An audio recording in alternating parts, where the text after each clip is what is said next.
How do you stay motivated as a leader in tech and motivate your teams without fear and pressure? Find out in a second. Welcome to Slight Reliability, the show about human beings and their experiences in SRE, observability, and technology leadership. I'm your host, Stephen Townsend. Today, we're joined by Cads Oakley, a tech leader based in Auckland. His career spans almost 3 decades, covering most of the software engineering spectrum. He's been leading people for 15 years and has focused his efforts on helping organizations scale by treating reliability, security, and delivery as socio-technical problems. Outside of his day-to-day job, Cads is a vocal advocate for inclusive leadership and has written topics ranging from DevOps and organizational change to process design and transparency in the workplace. How are you going today, Cads? Doing well, Stephen. Thanks very much for having me. How are you doing? I'm a little bit tired, as I was just saying before. We had a D&D session last night, which went quite late, later than anticipated. And then when I finished, I realized the dishes haven't been done. So got to be about 2 hours later than normal. There's something to motivate you in the mornings. So we caught up a week ago, I think it was, based on a LinkedIn post that I did. And actually, I initially posted this question, because I realized in reflection, I've been working for about 16, 17 years in tech. And I realized that a lot of the motivation I've had, a lot of the way I've driven myself to achieve things in my career is through a fear of failure, a fear of disappointing people, a sense of pressure that I generally put on myself more than anyone puts on me.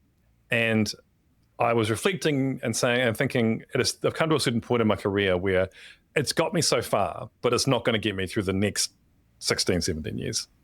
And in fact, I think that the way that I've been motivating myself and the stress it puts me under is not conducive to the creative work that we have to do. And then you reached out and I read your article that you sent through, and I thought we'd have a chat about that today. But first of all, is there something you can relate to, or have you got any sort of personal experience with this, or is it something you've studied? Oh, very much so. So I've been, as you know, I've been doing sort of scaling companies and scaling organizations for a while now. And I started off way back in the dim distant part as a QA person. It was always like, I was in the middle of the .com bust. So it was always, there's a lot of fear about like keeping your job. Like, I've got to find as many bugs as I possibly can so I can keep my job. I'm also ADHD, and I'm motivated a lot by my own internal fears. Of failure and of deadlines and all these other things as well. And when I moved over into management and I started sort of really focusing on not just the systems, but the people piece of the organizations, I started realizing that, not everybody gets motivated that way. And not only that, it's really hard to be motivated when you don't see the sort of same immediate gratification you get from, I wrote this piece of code and it went out and I can see it's live, or, I made this commit and it solved the problem, right? So yes, that very much resonates with me. And of course, I've spent a lot of my time in SRE land as well, where we're all firefighters and desperately trying to solve problems for other people. And so we get motivated by the fear of the thing going down, the site is down kind of fear. It's a good one, but it's a really good problem to look at. It's really interesting because it's not just about the systems, it's about the people. Yeah, there's so much that you've already said that resonates. Doesn't it feel good when you find the cause of a problem, or you understand something about it and you can share it and go, look at this. Doesn't that feel amazing? And then when you move into people leadership, those moments disappear. I think just last week, actually, I was helping someone. We were trying to performance test an application which has single sign-on, and doing it at the protocol level is very, very hard. And I just thought, I bet I could do it.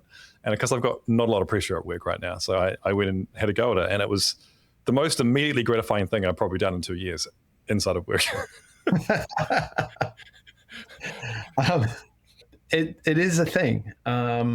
There are days when I get to play with code, and even when I'm doing sort of managerial stuff and I find a different way of doing something in Excel, which is just an awful way of sort of like going, I'm writing code, because I'm definitely not writing code.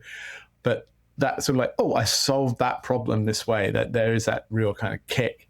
And then the rest of the job kicks in and the real job kicks in, and I look at it and I go, well, I'm trying to solve, I don't know, Wi-Fi problems in the office. Generally, people aren't happy about it. How do we get that all sorted out? How do we get the people to a state where they're happy about it, where the Wi-Fi is better optimized, where we do a redesign, manage that with the people, with the money, with everything else? That's going to take weeks and weeks of effort, and nobody's going to say, well done, CADS, at the end of it. We're just going to get a reduction in the complaints because everybody complains about their own Wi-Fi, including the ones that they've set up at home. So there's sort of like, oh, awesome, I get to do this with code, which I can't do when I'm managing a team. I can't do that in a bigger scale. The thing that I think is that really resonates in me there, though, is that kind of like you, I'm really good at spotting when things are off, right? SRE land is like QA land, very negative biased. And it's really, really easy to fall into a little trap when you're talking with the team or trying to sort of do a longer term project of going, this is what's wrong. Here's where the team messed up. Here's where we didn't succeed. Here's where we failed. And that actually doesn't give you any motivation. It demotivates your team, and you end up just that person. Even though you're trying to do things by improvement, you're just not really motivating in a way that resonates with people. It is, back to your point, like motivation by fear and paranoia. And I've seen the other side of it, though, which is where you've got groups of people who they don't have enough trust yet. And so they're all just too nice. And things that need to be said to move us all forward aren't being said. And there's another side of the coin, which I don't know what you think about New Zealanders in our culture, but there's something maybe particularly New Zealand about that, maybe not. So I was having a conversation about that sort of thing the other day with a friend of mine, and he mentioned that there is, the phrase meeting violence, hallway silence sort of comes around, right? All the decisions get made in the meeting. This is the theory, right? The theory is it's meeting violence, hallway silence. The decisions get made in the meeting, we hash it out, and there, we've got the thing done. And in the hallways, we kind of like just chat about home and how the ABs were doing and whether AFC deserves to be playing again, things like that. New Zealand, on the other hand, does have this sort of like slight change to that, which is much more sort of, there's a much more backroom kind of conversations in the hall is actually where the decisions are being made. And it's really almost hallway violence meeting silence. Yes, I totally recognize that. Yeah. Right. And when that happens, I think we get used to the fact that people are trying to be nice and not being objective because we're used to the sort of like the openness of the meeting, but it's not quite as clear and clarified as the conversation you have one-on-one. So there's a thing I try to do with that, and I'm actually not working with a New Zealand company at the moment, but the thing that I try to do that is I've got a couple of phrases that I use. One of them is, do you want ears or hands?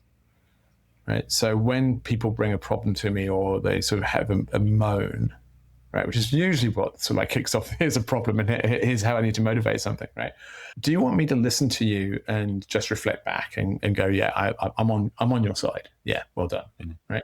Or do you actually want hands? Do you want somebody who's going to help you solve that problem? Because then there's this thing that a previous boss of mine used to talk about a lot, which is sort of kind effectiveness. The use of objectivity and straight talk and transparency with compassion, right? Mm.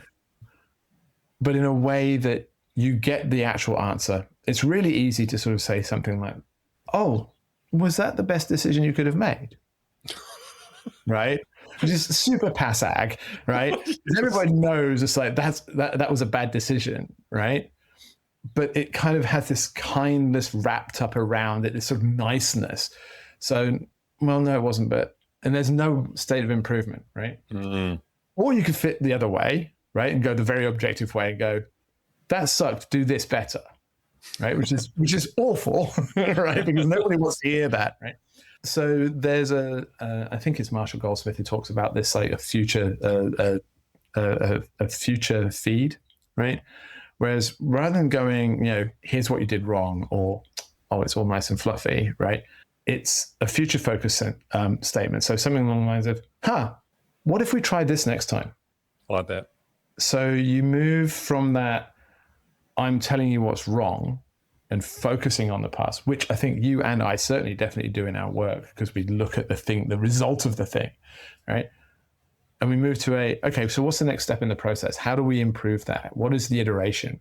What do we do to generally improve the situation in a way where your team, your peers, that conversation happens and it's constructive, right? And compassionate, rather than here is a fact, you must do the right thing now, right? It becomes, oh, how do we do that in the future? How can we improve that next time? I think there's also something about the specificity of the feedback you're giving. It's already want to say that was shit, but if you can say, this particular thing happened and here was the impact, that's a whole other thing, right? And it's like, well, I can work with that. I can work on that.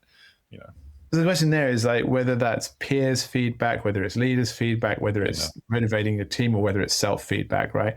There's a really good set of rules around one-on-ones. And I know that, there's lots of people who talk about one-on-ones as to whether they're good, whether they're bad, how we use them. But there are sort of ways to structure them. And I constantly come back to the way of like structuring these conversations, because I treat every single meeting as a one-on-one, even if it's not just, with my team members. It's like, okay, if I'm having a conversation with somebody, how do I structure that? Right? How does that happen? Right? It's like, okay, so what's the win? Is there a risk or a constraint that needs to be worried about here? What's the decision that we need out of this conversation? Right? And what am I learning? Right? Those are the sort of 4 questions that are sort of sitting here in my head all the time in a one-on-one. Right? And that means even when I'm just talking about, well, what are we going to try and do for the team lunch? Right? Okay, so what are we celebrating? What's the win here? Why are we having this team lunch here? What are the risks that we've got to do with it? Am I taking people out of lunch, out of their own days to do this thing? Or are they wanting to do something because they're feeling burnt out? How does that work, right? What's the decision I need? Where do they actually want to go to lunch? What food do they want to eat, right? Yeah. And then, what am I learning here? I'm learning that my team is not motivated. They need sort of rewards and time together, or I'm learning that they're actually spending way too much time together and they're just like, hey, I just want to have another one-on-one. Hey, I love my friends and I'm not actually doing any work. Yeah. And when I structure it that way, when I have that idea in my head, that helps me kind of go, oh, this is something I'm learning. And then that turns into that little dopamine trip, right? Where I'm really focused on, oh, here's a thing I can take away today. Here's a thing that I've learned. And that in itself is the motivation. Before I drill into that, I could do an entire episode on one-on-ones. I think it's a thing that I've been experimenting with for a couple of years now. The beginning of it, right? I think it's really interesting, and the different ways you can go about it, and adapting it to different types of people and what they need as well. But we'll leave that for maybe the next episode. That one is a huge, huge topic. Dopamine, right? You've written an article called "Managing with Dopamine in Mind." Before we go any further, what's dopamine? As an ADHD, dopamine is the substance to which I'm addicted. Right. And basically, it's your brain going, "This matters. Do more of it." Right? It's the feeling you get, like, oh, that little reward feeling that you get. If you check a check mark off on, if you're one of those people who's like got their to-do list and they can put a line through their to-do list, that feeling that you get of like, I've done that little ping, that's the dopamine hit, right? I think it's related to serotonin. I mean, I'm not a biologist, but they're sort of parts of the same neurotransmitter work, right, that your brain does. And it's key to how we motivate ourselves, right? It's the reward motivation. It's like, here's the thing I've done, here's the reward I get, that little chemical symbol go, right? Oh, cool. So I'm now motivated to do more of that, right? As I said, the brain is going, this matters, do more of it, right? When the work gets longer though, right? It's not the same as clicking on the keyboard and go, here it is, I got it out. It's like, oh, okay, the back is getting vague, the cycles are getting longer, right? It kind of just evaporates, right? There were goals in my current role, which we set 2 years ago, which won't probably come to fruition, if ever, and for another 3 years. That's so hard to stay the course, for me personally. Maybe it's a skill. Is it a skill that I can learn? Yes, it is a skill you can learn, because I think that there's a thing that we talk about, and lots of people talk about this, right? Mostly in the psychology world, where they talk about it's not the destination, it's the journey. And that sounds so trite and so boring. And it really does, and I hate it, right? I talk to my coach and they will say that, and I'm like, oh my God, no, please stop saying that, because it doesn't really mean what it means. What my coaches tell me is that when they say that, what they're really talking about is don't focus on the result of the thing, right? Because you're going to have to wait 2 years, 3 years, 4 years for that thing to happen, and you may never see it. But you can focus on the progress that you're making towards it. You can focus on the achievements that you've got to today to make it better, right? Mm-hmm. So if you're looking at, I don't know, let's say you're working with a team that has just been acquired, so there's a whole integration set there, right? You've got tool sets that need to be tucked together. You've got processes and people that need to work together. That is not something that is going to be, you can't ever turn around and go, oh, look, they're all working great, right? And get the thumbs up, right? You can, however, go, I had this conversation with so-and-so. They now have have better clarity around why they're doing a thing. Awesome. That's a little win, right? Mm-hmm. Or, oh, look, the team released a bunch of code on their release cycle, and that means that we can do the next bit. And that's a little win, right? Or, a peer comes to you and says, I've noticed that the CI/CD pipeline has been up and running for the last week without any problems. Awesome. That's a little win, because you've done a little bit in that, and you've done a little bit in that, you've done a little bit in that. And that's kind of like how I think about that dopamine drip. It's no longer an injection, right? Of going, here's my chemical that I got, right? It's just these little drips keeping you going little bit by little bit every day. It sounds like you've got to continually look for the wins. You've got to be paying attention. And I feel like I've been ignoring them. I feel like my entire, recently anyway, I always fixate on the, what could be better, what could be better, what could be better, what's next, as opposed to, win. So I used to be an athlete, and so I apologize to anybody on the podcast who hates sports analogies, because I also hate sports analogies when other people do them. But if you think about a team sport and winning the game at the end of the weekend, you're playing on a Saturday or a Sunday, and you win the game, and that's the result, right? You got out there and you won, right? There's a lot of stuff that's in there that's in your control, and a lot of stuff that's not in your control. Like the weather, the referee, all of that stuff that you can't really control. If you focus on the result, you are always going to be disappointed. You're going to have these big highs when you win, awesome, but you're going to have these awful long lows when you're not winning and the team's not doing great. And equally, if you are continually winning, you're probably not challenging yourself, so the highs get smaller and smaller and smaller. The journey in that is, what am I learning? When I train, have I done the best I can do today? Have I improved myself today? Even if it's not the best you can do overall, did you do the best work that you could possibly do, given all of the risks and constraints that you had today? Have you done that? Awesome. Then you're not looking for a little win. You're going, what have I learned? And you're focusing on, what am I learning? What am I seeing? How am I experiencing this? Right? And it becomes not really a hunt for the result, but more a harvest of the learning. I like that. I think I've absolutely been hunting the results for such a long time. And we do. We all hunt for the results, and we're actually structured that way. I mean, society is structured that way. If you think about even school, we graduate from, my kids are one of them's just graduated from primary to middle school. The next one's going from middle to senior school, right? And there's this graduation. It's like, oh, look, here's the result. You've got it, right? And it's like, well, hang on a minute. Have they been learning all the time? Have they been doing these things? Are they improving? Right? Do we need that step, right? And society does that, right? And that's awesome. But it forces us to focus on the wins and the losses. It's something and I do talk about this with my kids. we see people getting a gold medal or an award or whatever, and that, or a good paycheck in the workplace, right? And that we quite often go, oh, they've done this thing to get there. It's like, actually, no, that indicator, that prize is not an indication that they won that race. It's a reward for all the work that went up to that, all those little hunts, all of those little harvests, all that little learning that you've done, right? Sure, you've got the big result at the end. You go, yes, I came first. I am Usain Bolt. I'm amazing, right? But actually, you're being rewarded for all the hard work that you put in place. So you should try and find, as you go through that, recognition of like, how much hard work did I do today? How much work did I actually put in there? Is this good? It's an introduction to Stoicism, which is also spanning from this post that I did. I'm reading Happy by Darren Brown, which isn't entirely Stoicism, but there's a lot of stuff in there.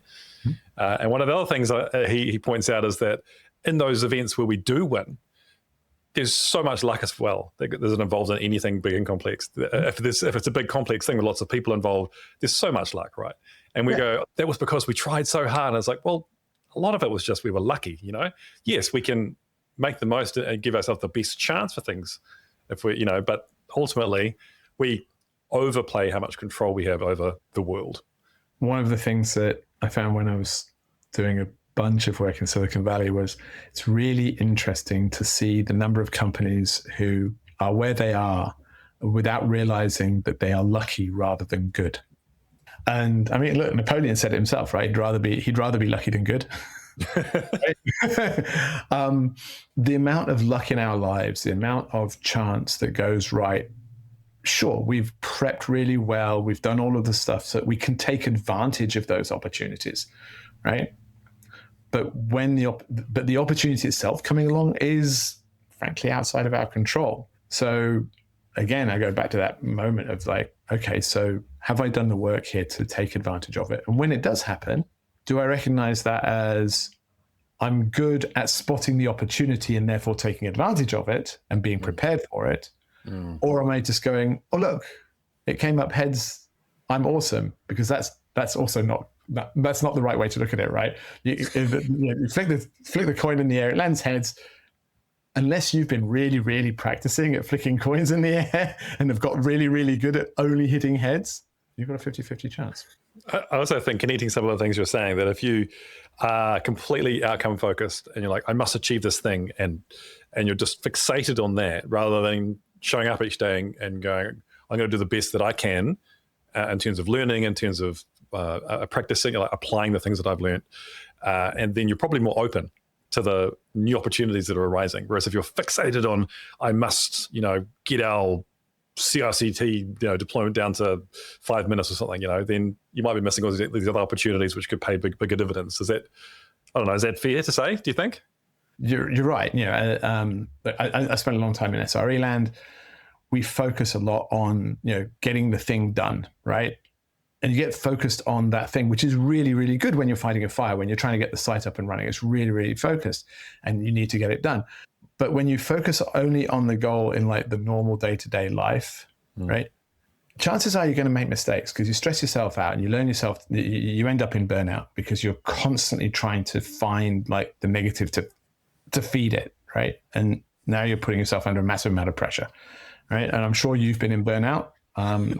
It is rare to find anybody over the age of 30 who has not been in burnout, especially in this sort of technology part.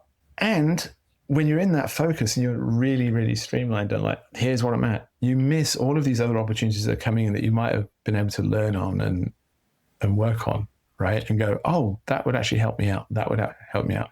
And you miss going, oh my God, when I solved that problem, I learned a new language, or I learned a new technique of doing it, or I borrowed something from somebody else and that showed me a different way of doing it. And now I've got some better experience that I can take to the next one. There's a weightlifters, and again, it's sports, and I apologize to everybody about the sports. It's you trade the past for the next rep. Trade the past for the next rep. Yeah. So what it means is that you trade the past is done, right? So rather than focusing on looking at the past and going, here is my amazing, what you do is you focus on the future and the next repetition of the weights that you're lifting, right? So you've traded all of that here's my results, here's my big, it's focused on the results, to how well can I do the next piece? How well can I do it? Not will I complete that weight, but how well can I do it? In the workplace, it's really, really, really easy to go, and a lot of companies do this. They look at the thing that they've got, they've built it, and it's great, and they get really focused on that solution, right? And then they forget about the problem they're trying to solve. So the solution that they had was, hey, I don't know, a new device. Great. But that was trying to solve a problem, right? So now once we've got that device out, it's like, okay, so I've done that. What's the next step? How can I now solve the problem again in a better way? That, I think, is where my kind of motivation to continually do this comes from. It's like, I've done all of these things. They're great. They're fine. But how can I do it better? How can I help better? How can I help people better? How can I be more compassionate? How can I have people be more inclusive in my team? How do I do that better? We are coming close to time, but I had a few more things I wanted to cover. One of them is when you're talking about forgetting about the problem and focusing on the solution. It makes you think of a lot of the AI stuff that's happening at the moment. It's like a solution looking for a problem. Anyway, this the whole can of worms I probably shouldn't open, but Look, so my take on AI at the moment is it is incredibly useful. It is changing the way in which we work. Adam Jacobs said this thing about don't try to adopt the tool, but like adapt to the tool in this case, right? Which I actually think is true. It's the same way as when we sort of first started dealing with computers. Right? And all of these things, every time there's a big thing. There is always, and we've all talked about the Gartner hype curve, it goes up and down and comes past the trough of disillusionment, which I love, by the way. I love that phrase, the trough of disillusionment. It's great. My focus there, or really my thoughts about AI are, it's very, very useful if you know how to use it. It also makes you look really, really, really good when you don't know how to use it. But if you can't back up what it says, you're not learning anything. And that's a problem. We're going to get a really short gap between people who are good and people who are bad. And the people who are really, really good are going to be able to spot, where AI has done all of the thinking for them, right? And not actually created anything new and special. I will probably be proven wrong. I don't know. We'll see. It's an interesting time. Yeah. The other thing I wanted to ask, what sport or sports did you play? So I'm mostly known for playing Ultimate Frisbee. I had the honor of being an NZ rep all the way back in 2006 at Worlds. I've also done triathlon for a while, though please don't pan down. I'm definitely not in shape at the moment. But yeah, I ran my first Ironman in New Zealand as well. So that's amazing. Yeah, thank you. I'm like struggle. I ran 7K the other day and I was dead. So I think Ironman is extremely impressive. Wow. So back to the motivation thing. You said that you ran 7K and you were dead at the end of it, right? And you focused very much on the result, right? Yes. And I really mean this. This is something that I do, right? Hey, I ran 7K. Yeah. That's awesome. Yeah. Yeah. You've got a podcast. That's awesome. Right? It was awesome. There you go. It did feel good, and it felt like it was. I was like, oh yeah, this is possible, because I'd be running 3.5K before, and now I'm doing 7. It's like, this is great. I can do this. It's good. Should we do round the bays in March? Yes. Cool. Sure. That's about 8.5, isn't it? It's 8.4, yeah. And easy. I haven't run more than 5K in about 2 years. I need to get on my bike. The other thing I was curious about is you mentioned that you have coach or coaches. Yes, I do. I have 2. I have a career coach who is exceptional and really helps me figure out what's going on with what I'm doing. I value that relationship hugely. When I first got into, there's a whole history behind that which we won't go into. However, when I first started working with coaches, it was when I was an athlete, and it was about motivation and about how to operate effectively within the athletics world. But she came from a business background, and she had the same working methodology between business and athletics. It was like, oh, these are the same lessons, they're just in a different arena. And so when I started managing other managers, I really cranked into making sure I had a career coach with me to make sure that, when I was talking about things, I was not just seeing what was in front of me and not just resting on my laurels. There's a Marshall Goldsmith book, What Got You Here Won't Get You There. Really good book. If you don't want to spend the money on it, to your wonderful listeners, if they don't want to spend the money on it, it's in the title. All the information is in the title. It actually goes back to what he was saying right at the start, right? Which was, hey, what I've done so far might not be the thing that I need to be doing for the next 16 years. It might not help me in my next 16 years. Yeah. Same thing. So that kind of brings it back together. And last question. Let's say there's someone out there, they've been on call like you were for, I don't know, the last 5-10 years. Mm-hmm. And they've got a new role, and it's some kind of leadership role. Could be people leadership, could be like more of a product leadership, whatever it is. And they're no longer having to deal with fires all the time.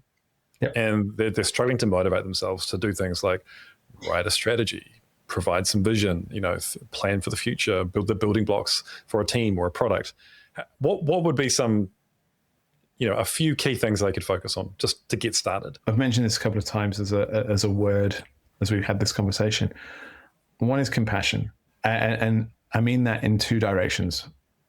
For your team, because you have learned a bunch of stuff.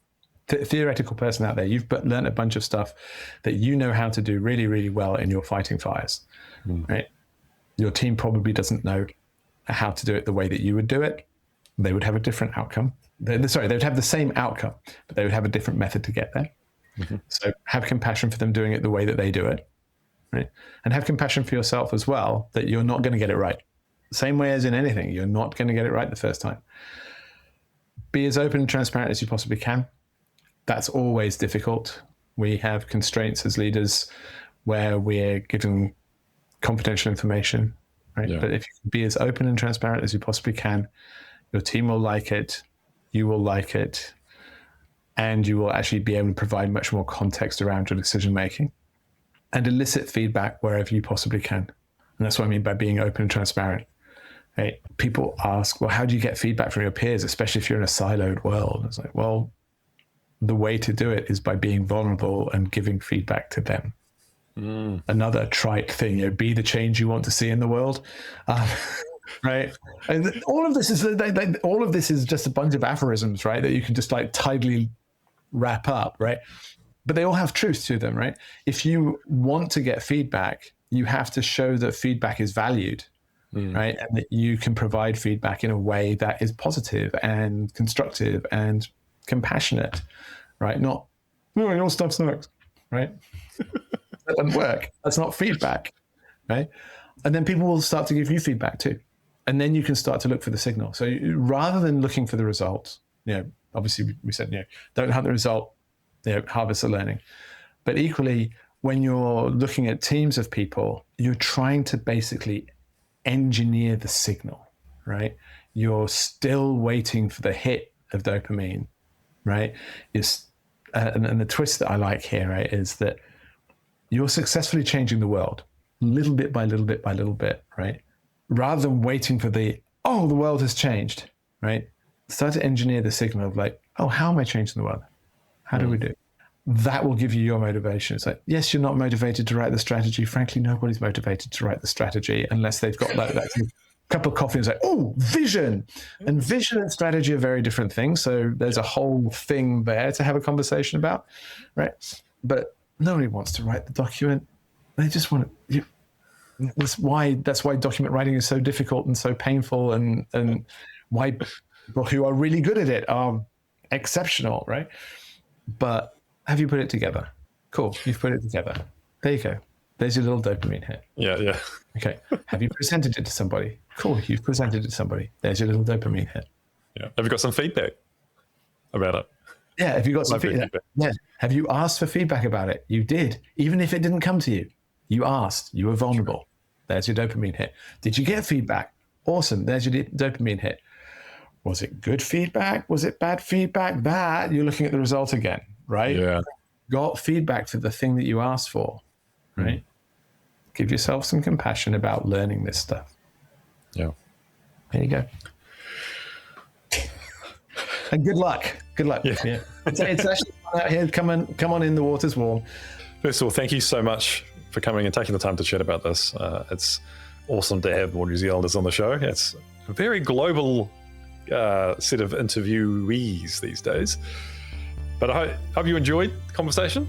It's been great. Thank you. I am very happy to be here. Thank you so much. And I love this stuff. As you can probably tell, I get kind of sort of wrapped up in this, and I can talk for hours on this and think about it a lot. So this has been a great conversation for me. Thank you. I hope there's some value in there for some of your listeners and some of the audience. Absolutely. And looking forward to doing the Round the Bays with you in March. That'll be great. To everyone else out there, hope you have a wonderful week, and I'll see you next time.